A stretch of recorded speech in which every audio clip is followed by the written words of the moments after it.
Hello, you wonderful people, and welcome to another episode of Super-Fanta-Fi. This being a show where I talk about TV shows of the supernatural, fantasy, and or science fiction genre. For today's episode, I'm going to talk about the latest episode of The Magicians. So in this episode, Julia and Quentin are tracking down a dragon and end up finding one, which I thought was kind of interesting is the whole conversation of like, oh, to get in, you need like, what was it, like, I forgot what the word was.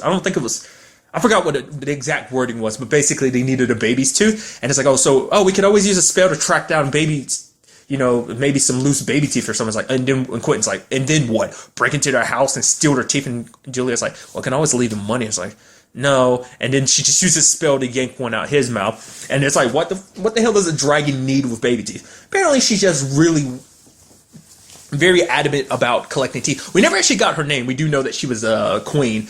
And continuing what I've loved so much about the show, mystical creatures are they're so sassy and smartasses because you have her being like, the fact is that she can send them to the underworld for 24 hours. Obviously, she wanted payment, that payment being the button, which is like, that's really sucky on multiple levels considering where Elliot's whole situation leaves him at the end of the episode. So it's kind of like, that's definitely a big problem for him as well as others. I mean, especially because Fillory means so much to Quentin. But Quentin's kind of spent more, ever since Fillory's become a thing, obviously, well, knowing about Fillory, he's actually I feel like he spent more time, well, I mean, to be fair, time works differently in Fillory than it does in the real world. But it's a situation, like, obviously, when he was mourning for Alice last episode and everything, he was in there for like 3 months. But in this particular case, like, I feel like he spends, like, at least show-wise, it feels like he spends more time on Earth. I thought that's kind of interesting because, I mean, granted, so much stuff has been going on that he needs to be on Earth and everything. It's not like he can really be off being a king or whatever in Fillory. But, I just love how sassy she is. She's just like, the fact is, you don't have to worry. After 24 hours, I'll sit here waiting patiently. She's like, no, I'm a fucking dragon. Of course I'm going to eat you.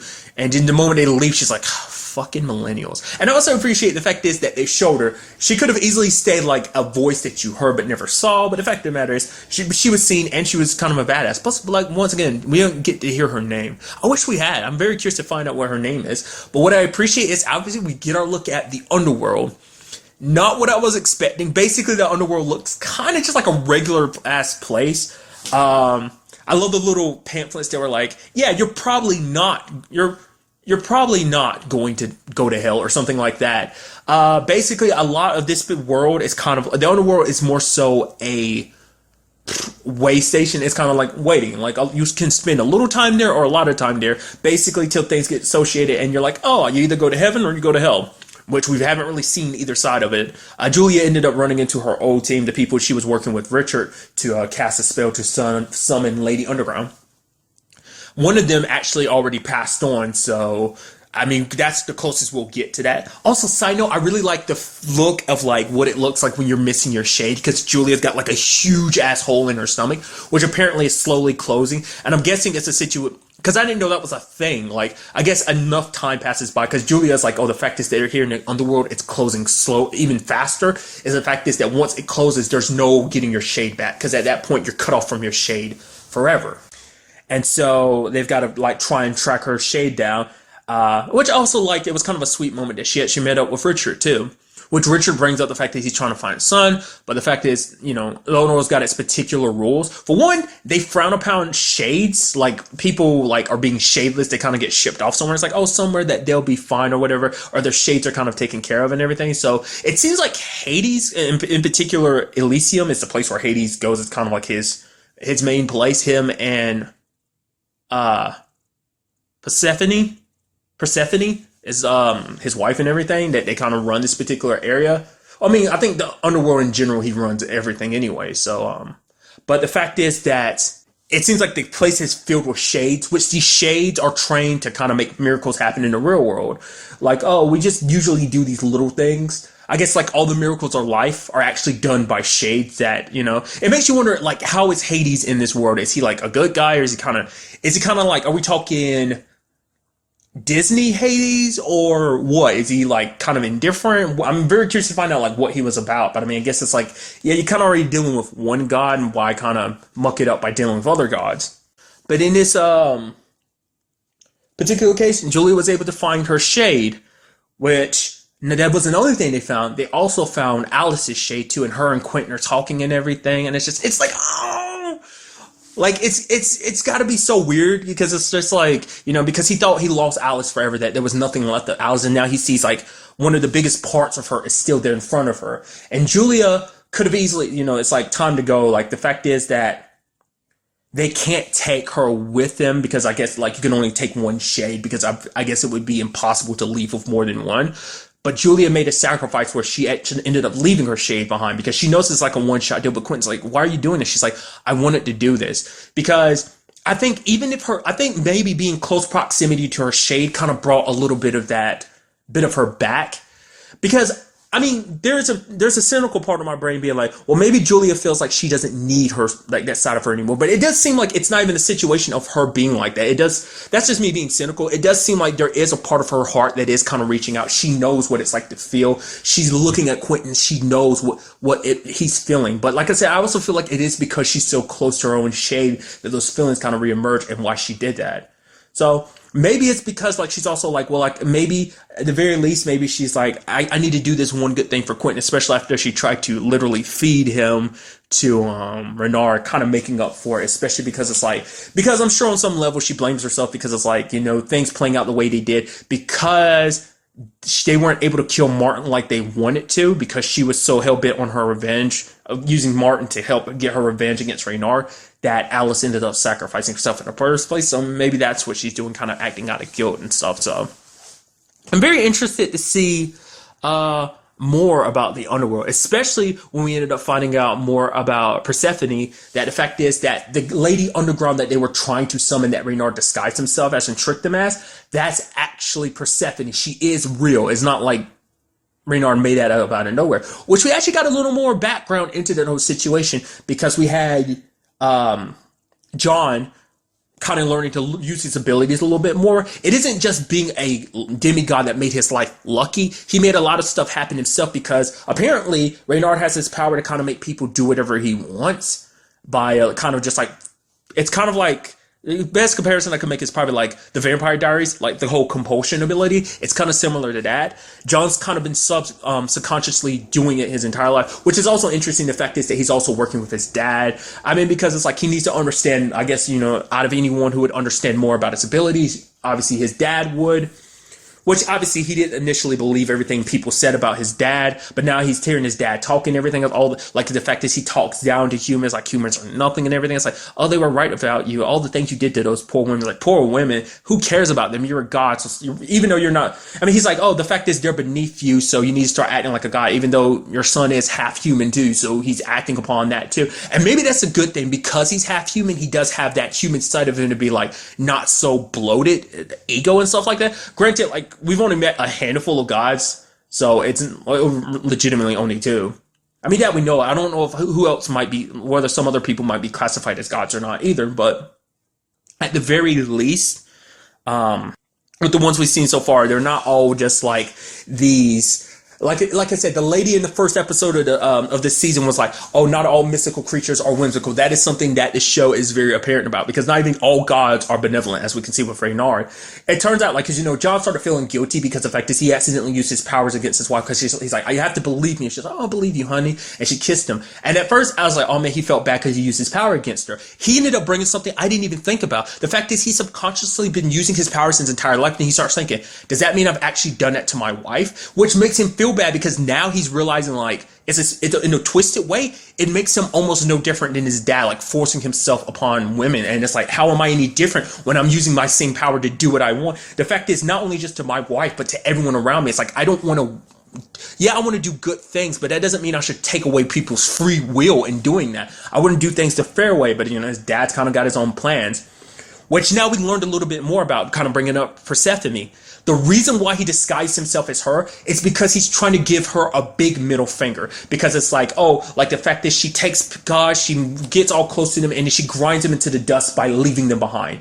That's what this has all been about. And obviously him and Julia kind of feel the same way about that. It's like she went AWOL, the fact that she's been missing. So that's why Reynard is doing this, because he loved her, but he felt maybe it's probably like a whole affair situation between him and Reynard. Maybe that's why Reynard's kind of the douchebag that he is. Maybe Hades found out and like punished him or something like that. Or Persephone didn't stand up for him, was like, oh, this is my lover, didn't leave Hades for her. Maybe that's what the type of situation is, but he holds a grudge against her. So that's what this is ultimately all about.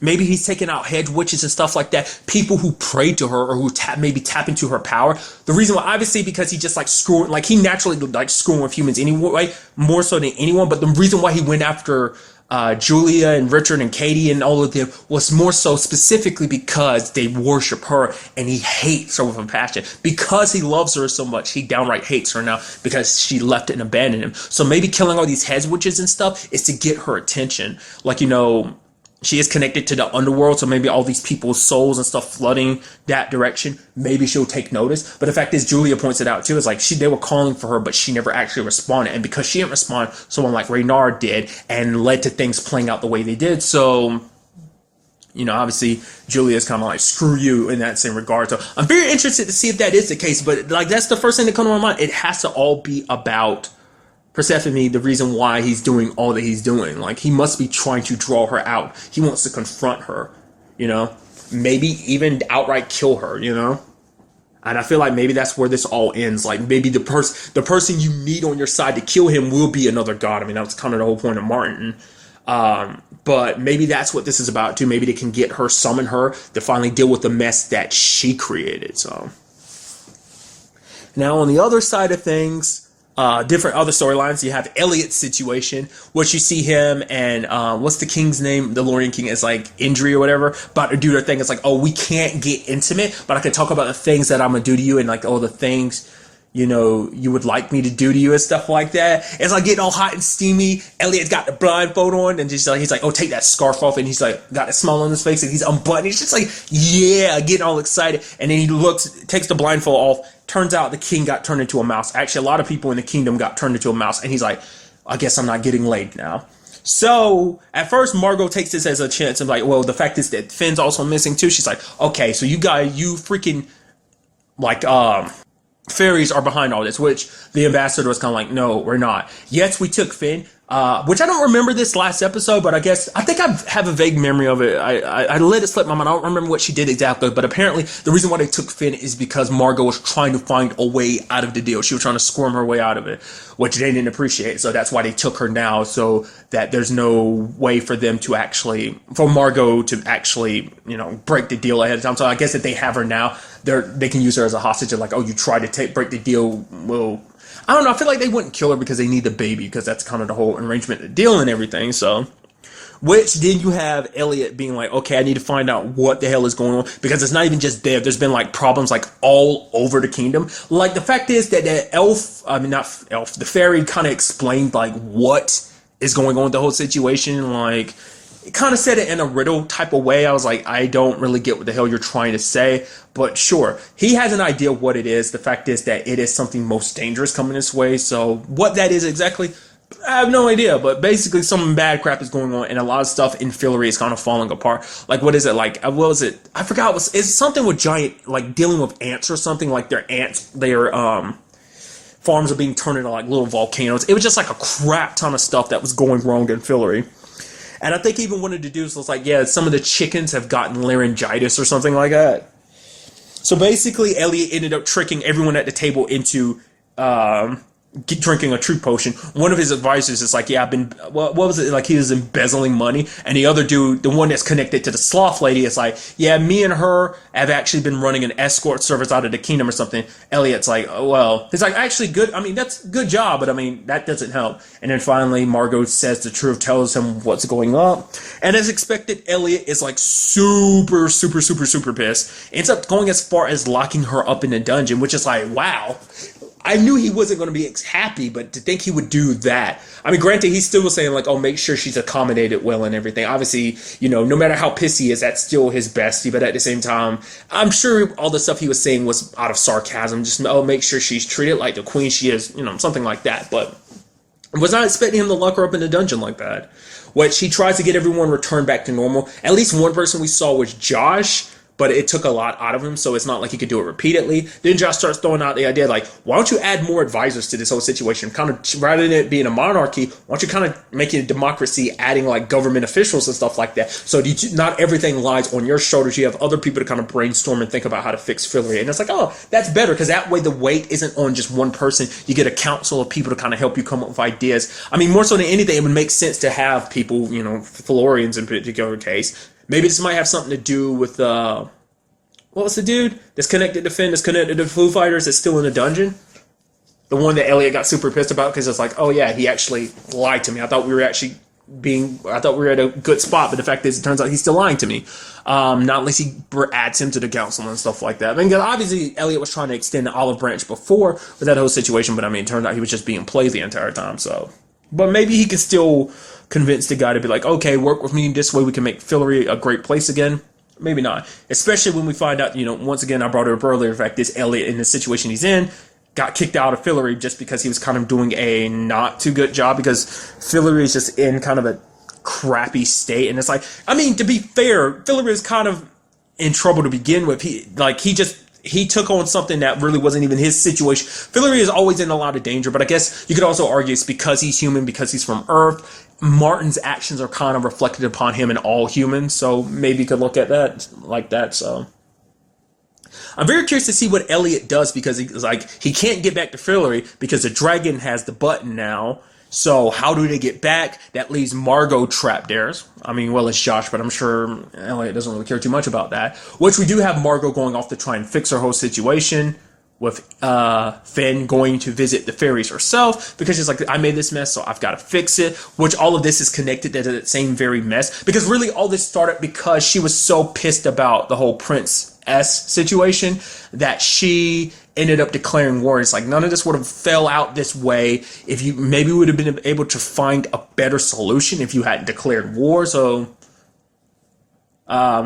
it's not, once again, it's not just a situation where this whole situation made only Elliot grow. It's a situation where we see Margot, like I said, like, obviously she changed, her and Elliot, obviously Elliot went through his struggles during the first season, but you see Margot changed throughout the first season, trying to be a more responsible queen. Obviously her personality still gets like the best of her sometimes, many occasions we've seen so far, but it seems like this is also her trying to take responsibility and do the right thing in this season. It seems like we're seeing her grow as well.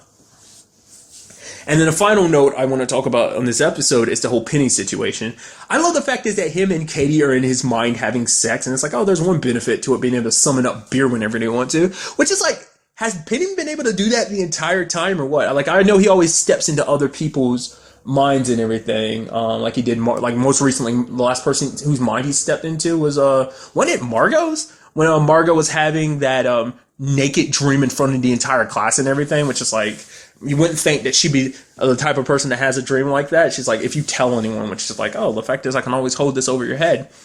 But to be able to do it like that, is this the first time he's ever done that? Also, side note, what's up with the whole Mayakovsky situation? Like, after he got the moss for him, and like, obviously the library was kind of his situation. It's like, oh, I can't work with Mayakovsky because it's like, he's not helping me fix my hands any faster. So it's like, is that something that's abandoned? I feel like that's a storyline that's definitely going to come back around. If not this season, maybe next season. Hopefully, if there is a next season. I really hope there is. But like I said, we still got like, I think 2 episodes. Last season was 13 episodes. We're like, this is episode 11. So we got like 2 more. So, I mean, not unless they extended this season or not, I'm not aware of. But at the very least, like, I don't know if that's something that's going to come back up, because the whole point was like, oh, storing up magic because something bad was happening. I mean, really, that was all connected to the wellspring, but now that that's been fixed. But then again, the fairies could kind of undo what they did if things with Margot and Finn don't work out right. They might just undo what they did and just like, and screw everybody. I don't care if the wellspring is important to a lot of people because of magic and everything. Screw that. You screwed us, so we're going to screw you over. I feel like that's totally a big possibility where things kind of go down, but the only way forward is to get into the poison room. But to get into the poison room, they need a passcode. And it's not like the librarian's going to tell him, which we don't even know her name at first. Because I was like, yeah, that's never actually come up as it. What is her name? And the fact of the matter is, she's like, oh, you can call me head librarian. And then, Penny's trying to be all seductive and like, yo, like, oh, the fact of the matter is, oh, yeah, but what do I call you outside of work? And she's like, oh, Penny, you're not my type. The fact is, you're very, like, emotionally immature, and the fact of the matter is you kind of make up for that with a lot of swearing and just being foul-mouthed and everything. So she's like, oh, well, if there's anything else you need me from. He also ended up finding out that there's a someone who's kind of like a kid who's like younger than him is kind of his boss. Her name's Sylvia. Kind of a smart ass herself. I like her a lot because she's just kind of like, whereas like you have like Penny being the type of person that just like kind of says whatever's on his mind. But the thing is, Sylvia's a smartass, and I really like that about her, combined with, you know, just being who Penny is and gets easily agitated. I think that's like the perfect combination. But the fact is, I also love the fact is, I mean, she ended up helping Penny find out the librarian's real name, which her name is Zelda, which is like very lovely. Obviously, outside of Zelda, I've never heard the name Zelda. I feel like, well, I have to take that back. I feel like I've heard that in something else besides like the Legend of Zelda games. It has to be something else. I feel like I can't place it though, but I feel like I've heard the name Zelda in something else, some other material. I just can't place it. But nevertheless, it's like, that's a very lovely name. Side note too, it makes you curious, like, if Penny's not her type of person, like, who would be her type? Has she ever had a boyfriend before? Because to me, no, I say that because it seems like she's dedicated to the library. I mean, I guess being the head librarian, you kind of have to be. It seems like a 24/7 job. Well, a job, I mean, as we can see with Penny's situation, kind of a job for all eternity, life and death. But I don't know. But it does seem like Sylvia is trying to help him. It's like, obviously she's got her own reasons to kind of get inside the poison room, so she's willing to help him and Katie, which Katie's kind of taking a liking to him, which, you know, taking a liking to Sylvia, which Penny's just kind of like reluctantly have to accept. So, and obviously at the end we have John coming to Katie for help. He's like, you want to take down Renard? I'm in on it. So the question is he really, really in on it? Or is the fact is that he's playing her because it's like, oh, Reynard's trying to get him to maybe it's a situation where Reynard's trying to test him. It's like letting him off his leash a little bit, see what his son does. It's like, oh, you disappoint me. Maybe it'd be the type of situation where, because I mean, even though he's as powerful as he is, even he's still a demigod, so he still have human, so even he wouldn't be a match for Reynard, who is a full god. Which is, I go back to like Persephone, Lady Underground needs to kind of come back to kind of deal with the situation, because it seems like this might be some of her fault. Possibly. It seems like the way they're kind of painting it, just because it's like, oh, he's doing all this because he's a douchebag that can't handle a broken heart. I mean, maybe it's a lot more than a broken heart. Maybe she used him and then cast him aside. But nevertheless, everyone's got their relationship issues, dude. Doesn't excuse all the crappy things that he's done. So I hope it's not a situation where we have, like I said, because it doesn't seem like John is being controlled by his powers. It doesn't, because I was wondering, like, that might be a problem. It's like, oh, let him find out what he is, and then he starts using his powers full time. It's like, no, it does seem like he has a reservation to use his powers. Once again, I think it's that human side of him balancing him out. So we will have to see where, like, John's story takes. It's like, whether it's something like, you know, Reynard is a trickster and everything, and maybe, you know, that kind of runs in his bloodline too, that he's a bit of a trickster, helping him maybe it's all about getting Reynard out of the way so that he can kind of become, you know, bearer of his own destiny, kind of like, oh, I'm gonna go off and become a god in my own right or something. I don't know. I have to see. Plus the whole Alice situation, it's like she's dead. So does this mean like what Quentin will have to do is track? I figured a bit like the whole Alice situation wasn't done, which is kind of interesting. Like I said, someone brought that up. I brought that up like an episode or two ago or something like that. Or maybe it was last week's episode. Like, I think I previously brought that up, but like, the whole like rescuing Alice from the underworld, that was kind of interesting. Like, I really thought this was all about Julie. I did not realize that the whole Alice situation would be there. Makes you wonder who else might be there, like, that we've come to know. I'm surprised he didn't run into someone like Jane or something. Not unless it's a situation where she moved on. Because I also thought it was kind of interesting. I've totally forgotten to know it, and I thought it was a very fascinating thing. It's like, when the guy was checking them in and everything, he's like, okay, what's up with this? I was like, oh, you guys have died 39 times before. Oh, time loop. Oh, they always kind of mess up the system. So that's a very effective system where it's just kind of like, oh, I mean, obviously it's the underworld, so they probably dealt with all the different type of situations. I'm surprised, like, Quentin and Julia aren't on some special list. Because it did seem like he was, like, the dude was reserved to maybe there's a ramifications for letting shades out of the underworld or something like that. Maybe things aren't as good at letting a shade out. Maybe shades, when they kind of get out, aren't the kind-hearted parts of someone that they might seem to be or something. You know, maybe there's a lot more complexity to it, or maybe it's just Hades won't appreciate the fact there's even one getting away, especially because it's Alice's shade, and Alice is like a magic genius, so I'm sure he's probably taken a very interest in her. But now, obviously, like I was bringing up, next episode's got to be about Quentin tracking down Alice's Niffin and trying to bring them back together. Obviously, her Niffin's not going to be all that